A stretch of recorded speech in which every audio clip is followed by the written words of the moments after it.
ንጹህ ዘርን ለማን ተውክ? መሐሎንን ለማን ተውክ? ሌላን ለማን ተውክ? ግሬስን ለማን ተውክ? ማሚን ለማን ተውክ? እኛን ለማን ተውክ? ነጽዬ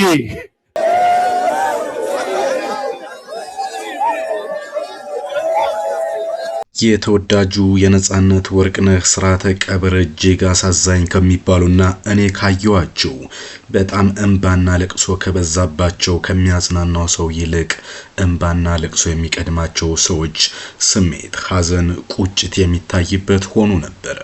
በእርግጥ በቀብር ስነ ስርዓቱ ላይ እጅግ የማይታመኑ የሚመስሉ ስለ ነጻነት የተሰሙ ምስክሮችም ነበሩ። አንድም ለታሪክ የቀረ ታዋቂ ሰው የለም። የነጻነት ልጅን ጨምሮ ደረጀ ኃይሌ በርካቶች ንግግር አድርገዋል በቀብር ስነ ስርዓቱ ላይ። ስለ ነጻነትም አዳዲስ ታሪኮችና ምስክሮች ተሰምተዋል። ለመሆኑ የቀብር ስነ ስርዓቱ ምን ይመስል ነበር? እነማን ምን አሉ? ልጁን ጨምሮ ጓደኞቹ፣ ወዳጅ ዘመዶቹ የተናገሩት ንግግር እንዴት ያለ ነው የሚለውን በአጭሩ አጋራችኋለሁ። ለጥቂት ደቂቃዎች አብረን እንቆይ። ለወዳጅ ዘመዶቹ ለልጆች መጽናናትን እንዲሰጥልን እየተመኘን ወደ ጉዳዩ ገባው። የአርቲስት ነጻነት ወርቅነህ የአስክሬን ሽኝት ዛሬ በጠዋት ነው የተከናወነው። እስከዛሬ ከታዩት ቀብሮች መካከል አንደኛው ፈጣን ሊባል የሚችል ነው። ምክንያቱም ዛሬ የከተራ ጥምቀት በዓል በመሆኑ ታቦት የሚወጣ ስለሆነ ነው። በእርግጥ በዚህ አንድ አዛኝ ያደረጉት ንግግር ይህን ይገልጻል። ነጻነት አእምሮ ፈጣን ነው፣ ሲናገርም ፈጣን ነው፣ ሁሉ ነገር ፈጣን ነው፣ ሲሞትም ፈጠነ ብሎ ነበር። ስርዓተ ቀብሩም ፈጣን ነበር። ነገር ግን እጅግ ስሜታዊነት የተሞላበትና በእንባ የታጀበ ሆኖ ተስተውሏል። ማንም አጽናኝ የሌለበት እስኪመስል ድረስ በቦታው አለመገኘትን የሚያስመኝ ክስተት ነበር። በነገራችን ላይ ይህ የቀብር ስነ ስርዓት በርካታ ሰዎች ንግግር ያደረጉበት ከአሜሪካ ጭምርም የመጡበት ጉዳይ እንደነበረ የሚታወቅ ጉዳይ ነው። ከዛ ውጭ ግን ስለ ነጻነት እዚህ ፊልም ላይ ተውኗል እሱ እኮ እንዲህ ነበር ከሚሉ በዘለለ ጓደኞቹና ቤተሰቦቹ በእንባ ታጅበው የተናገሩትን ጉዳይ ደግሞ እንደሚከተለው ልንገራችሁ። I don't know where I'd be without him. He was everything I could have possibly asked for in a father.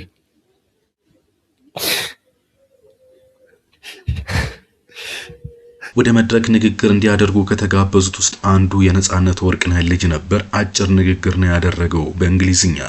ነጻነት ምርጥ አባት ነበር፣ በጣም በጎ ሰው ነው። እሱም በማጣታችን ሀዘናችን ጥልቅ ነው ሲል እጅግ ስሜት በተሞላበት መንገድ ተናግሯል። የሱ ንግግር ተከትሎ እንግዲህ የተጀመረውን ወደ ኮሜዲያን ደረጀ ኃይሌ ተሸጋግሯል። ደረጀ ከሰሞኑ እንግዲህ ገነት በሰራችው ቪዲዮ ላይ እጅግ እንደተበሳጨ የገባኝ እኔም ዛሬ ነው። ደረጀ በቀብር ስነ ስርዓቱ ላይ እጅግ ስሜታዊ ሆኖ ንግግር እንኳን ለማድረግ ከማይችልበት ደረጃ ላይ ደርሶ ነበር። ይህ ሆነው እንግዲህ ገነት ንጋቱን የሆዳምነት ነው አለመማርነት ነው ብሎ የሰደባት ከነጻነት ጋር ምን ያህል ቅርበት እንደነበሩና በሞቱ ልቡ ተነክቶ እንደሆነ የሚያሳውቅ ነው። ምክንያቱም ደረጀ ሆዳም ያልተማረች ብሎ መናገር የሚችል አንደበት እንደሌለው ይታወቃል። የዋህ ሰው ነው። በዛሬው ዕለት ግን ነጻነትን ለኔ ለማን ጥለህኝ ሄድክ ሲል ምሬቱን ገልጿል። ለነንግዳ ዘርና ነሐብቴ መጥቶላቸዋል ተቀበሉት፣ እኔ ግን ብቻዬን ቀርቻለሁ ሲል ያደረገው ንግግር የበርካቶችን ስሜት የነካና ብዙ ህዝብ በእንባ እንዲራጭ ካደረጉ የቀብር ክስተቶች መካከል ነው።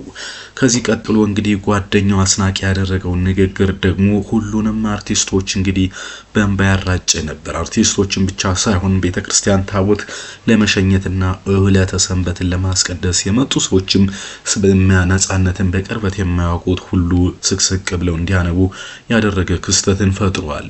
በዚህ ንግግር ላይ እንግዲህ እኔም ለብሰው ያንተን ጃኬት ነው ለምን ጥለህኝ ሄድክ? ስታገባ ጀምሮ እስከዛሬ አብረን ነበር።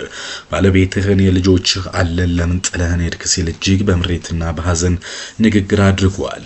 ሌላኛውና እዚህ ስለ ነጻነት የተሰማው ጉዳይ ግን በርካቶች ያልጠበቁት ያልተነገረም ጉዳይ ነው። አለብኝ ተስፋዬ ሀብቴ እንግዳዘር መጥቶላችኋል፣ ተቀበሉት።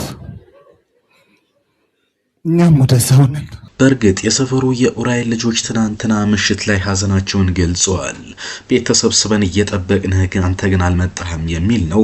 ዛሬ ቀብሩ ላይ ከተሰሙ መረጃዎች ውስጥ አንዱ የሰፈሩ ልጆች ምሽት ላይ የሚጠብቁት ነበሩ። ነጻነት ጧት ለቁርስ ማታም ደግሞ ሳንቲም የሚሰጣቸው ልጆች ነበሩ። አሁን ለነሱ ሳንቲም ማን ይሰጣቸዋል? ሲቸግራቸውስ ማን ይደርስላቸዋል? አንተ የልጆች ብቻም ሳይሆን የበርካታ የሰፈረ የኡራኤል አካባቢ ልጆችም አባት ባልደ ባልደረባ ደራሽና ደግ ነበርክ። ስትሰጥ ገንዘብ ስለሰጠ ብቻ ተኮሳትረ ብቻም ሳይሆን ፈገግታ፣ ሳቅህ፣ ትረባህ ከገንዘብ በላይ ይናፍቃል የሚል መልእክት ዛሬ በቀብር ስነ ስርዓቱ ላይም ተሰምቷል። በነገራችን ላይ ነጻነት ወርቅነህ እነዚህ ልጆች በአካል ካላገኛቸው እንኳን ገንዘብ ዛሬ ሄደው ነው ብለው ሱቅ ላይ ራሱ ያስቀምጥላቸው እንደነበረ ጓደኛው ተናግሯል። ከዛ ውጭ እንግዲህ ሌሎች በርካታ ባለስልጣናትና የሃይማኖት አባቶችም ተናግረዋል። በተለይ መጋቢ ሐዲስ እሸቱ እጅግ ጠንከር ያለ መልእክትም አስተላልፏል። የኢትዮጵያ ሕዝብ የነጻነትን ቤተሰቦች መንከባከብ፣ መጠየቅ፣ መደገፍ፣ ከጎናቸው መሆን ግዴታ ነው የሚል መልእክቶችንም አስተላልፈዋል። ከዚህ ባለፈ ለባለቤቱ ለልጆቹም ጭምር ያስተላለፉት ያደራ መልእክት ደግሞ እንደሚከተለው ልንገራችሁ። አርቲስት መጋቢ ሐዲስ እሸቱ ተውለን ቀጠሮ ተይዘን ነበር ብለዋል። መሞቱን ተደውሎ ሲነገረኝ ለማመን አልቻልኩም። በእርግጥ ሁላችንም ሟቾች ነን፣ ወረፋ እየጠበቅን ነው። አሁን ከመካከላችን አንዱ መሄዱ አይቀርም። እኔ ወይም ከናንተ መካከል የሚሄደው ማን እንደሆነ አይታወቅም። ስለዚህ አሁን ላይ ዛሬ እርቅ፣ ፍቅርና አንድነት እንዲሁም መታረቅን፣ ይቅርታን ጨምሮ በሰው ልጆች አእምሮ ውስጥ ልንዘራ ይገባል ሲሉ ተደምጠዋል። ይሁንና ልጆቹ መበርታት አለባቸው። እኛም ባለቤቱን እናጽናናለን፣ እናስተምራለን፣ አይዟችሁ ሲሉ ተደምጠዋል። እርሳቸውን ተከትሎ ንግግር ያደረጉ ባለስልጣናት መካከል አንዱ ተወዳጁ ከድር ጀዋር ነው።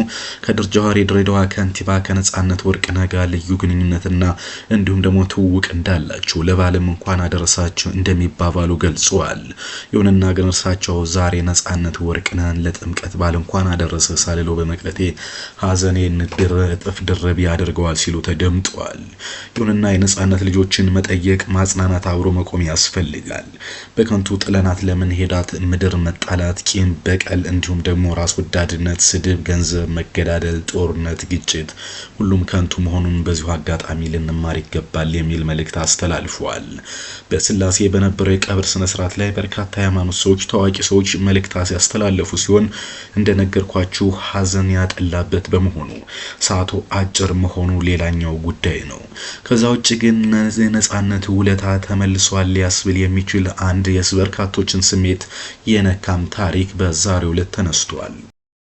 ነጻነት ወርቅነህ የአለልቱ ጊዮርጊስ ቤተክርስቲያንን በተለየ ሁኔታ ይወደዋል ይባላል።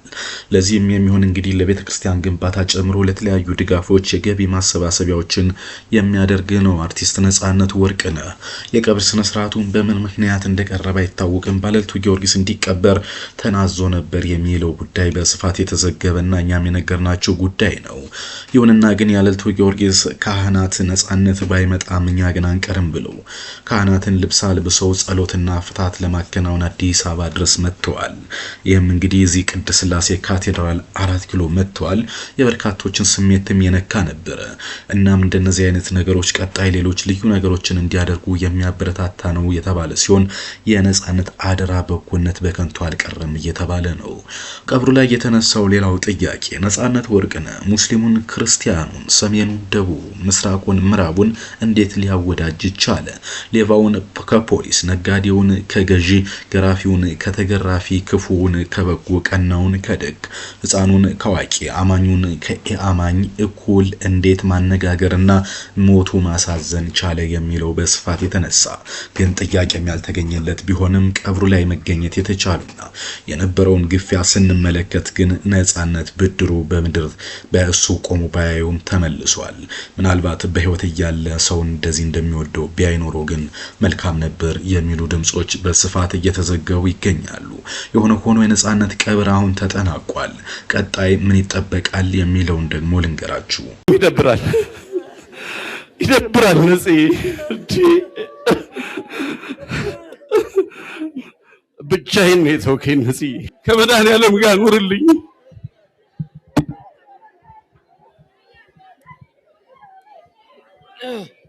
ተወዳጁ ነጻነት እንግዲህ ኤፍቢአይን ጨምሮ ታስጨርሽኛለሽ የመሳሰሉ እጅግ ተወዳጅ ባለቀለም ህልሞችን የሰራ ነው። እንዲሁም ደግሞ የኢቢኤስ ላይ የቤተሰብ ጨዋታን ጨምሮ በተለያዩ ፕሮግራሞች የሚታወቅ ነው። አንዳንድ ሰዎች ከቀብሩ በኋላ የቤተሰብ ጨዋታን ከዚህ በኋላ ማንም እንዳይሰራው በነጻነት ልክ ሊሰራው የሚችል ሰውም አይገኝም። ኢቢኤስ ይህንን ቴሌቪዥን ፕሮግራም መዝናኛው ማለት ነው የቤተሰብ ጨዋታ ሊዘጋው ይገባል በሚል ሐሳብ እየነሱ ነው።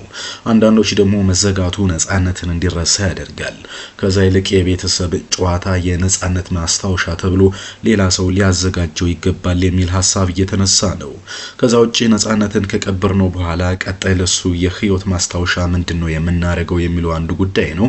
ይህ ጉዳይ በዋናነት ዘመድ ቤተሰብ ካዘን ሲረጋጋ የሚያደርገውና የሚወስነው ውሳኔ እንዳለ ሆኖ እርሱ ሊታወስበት የሚችል የቲያትር ትምህርት ቤት በፊልምና በሌሎች ሙያ ፋውንዴሽን በማቋቋም የነጽን ራዕይ ማስቀጠል ይገባል የሚሉ ሐሳቦች በስፋት እየተነሱ ነው።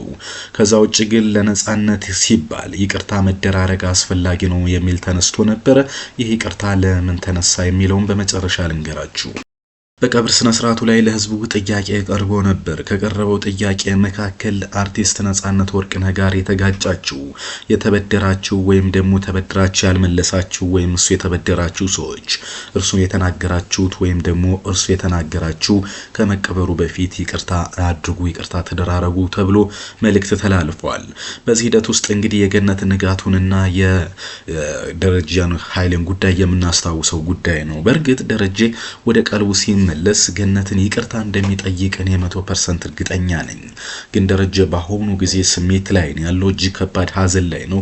ነገሮችን የሚያመዛዝንበት ጉዳይ ላይ አይደለም እንጂ ገነትን በተናገረበት መንገድ ይቀጥላል ብዬ አላስብም። እርሷም እንግዲህ እንደ ስራ ባልደረባ፣ እንደ ባለሙያ፣ እንደ ወዳጅ እንግዲህ ይቅርታ ጠይቃለች። ደረጀም ከእንግዲህ ከምን ጊዜ ሚዲያ ጋር ሰፋ ያለ ቆይታ አድርጎ ነበር። እኔ ስትደውልልኝ ቀጥታ ቀብር የት ነው ምላግዛችሁ፣ ቤት የት ልምጣ፣ ሆስፒታል የት ነው ያላችሁት ትለናለች ብዬ ነበር። በፍጹም እየቀረጸችኝ እንደነበረ አላወኩም። በእርግጥ ስለ ህመሙ ማለት በጉበት ህመም ነው የሞተው የሚለውን ጨምሮ አንዳንድ ነገሮች ነግሬያታለሁ። ከዚህ የከፋ ነገሮችን ብናገር ኖሮ እንዲሁም ምን ሊፈጠር እንደሚችል ሳስበው ይዘገንነኛል ብለው ነበር። የሆነ ሆኖ ግን የነጽን ስርዓተ ቀብር ተከትሎ ሁሉም ነገር በይቅርታ ሊደመደም ይገባል የሚል ጥሪ እየተላለፈ ነው። ተወዳጁ ነጻነት ወርቅነህ ነጽ ዛሬ በይፋ በአጭሩ በስርዓተ ቀብሩ ተፈጽሟል። ታሪኩና ስራው ግን ለረጅም ጊዜ ይኖራል። እንዲሁም ደግሞ በቀብር ስነ ስርዓቱ ላይ እንደተባለው ነጻነት አምሮ ፈጣን ነበር፣ ቀልድ ሲፈጥር ፈጣን ነበር። ስርዓተ ቀብሩም በፈጠነ ሁኔታ ተካሂዷል። ለነጽ ቤተሰቦች፣ ወዳጅ ዘመዶች፣ አድናቂዎች፣ ለመላ ኢትዮጵያ ህዝብ በድጋሚ መጽናናት እንመኛለን። የጥምቀት በዓል ለምታከብሩ የሃይማኖት አማኞችና ለኦርቶዶክስ እምነት ተከታዮች ደግሞ መልካም የጥምቀት በዓል እንዲሆን እንመኛለን።